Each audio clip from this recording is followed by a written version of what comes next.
It isn't just government regulation facing farmers and ranchers. There are a number of concerns on the minds of producers across the country.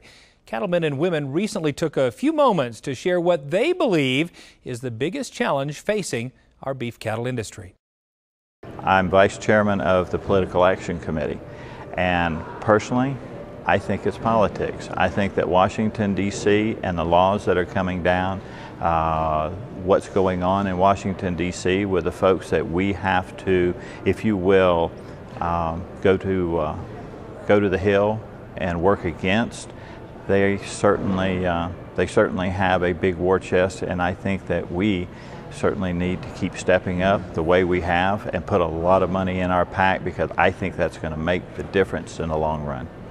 You know, I think the price of beef is a lot higher than our competitive proteins, the pork and the chicken, and it just seems like once it gets to that level, then all of a sudden we can't go no higher, and our input costs keep going up. So I think the big threat right now is the price of our meat, and we've got to get more competitive with our competitors. I think trying to find out what the consumer wants and then not making any compromises in giving the consumer their desire. I think that's probably the biggest challenge that we need to overcome.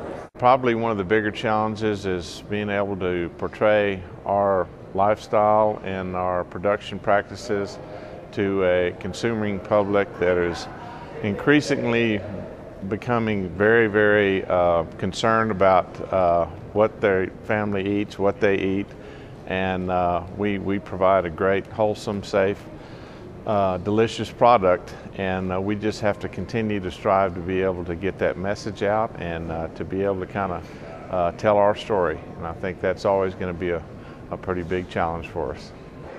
I think the biggest challenge is dealing with Mother Nature itself, being able to adapt to the weather conditions that we're given, and being able to handle those. You know, I don't know. We take the challenges one at a time. You know, I mean, there's lots of challenges. There always has been.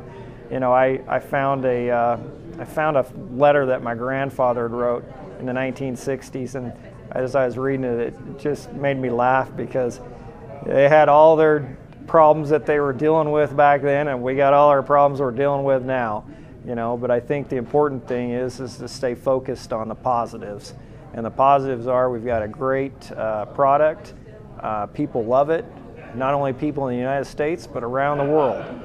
And we're the only producers, basically the only producers in the world that can provide a product that we can provide for the world.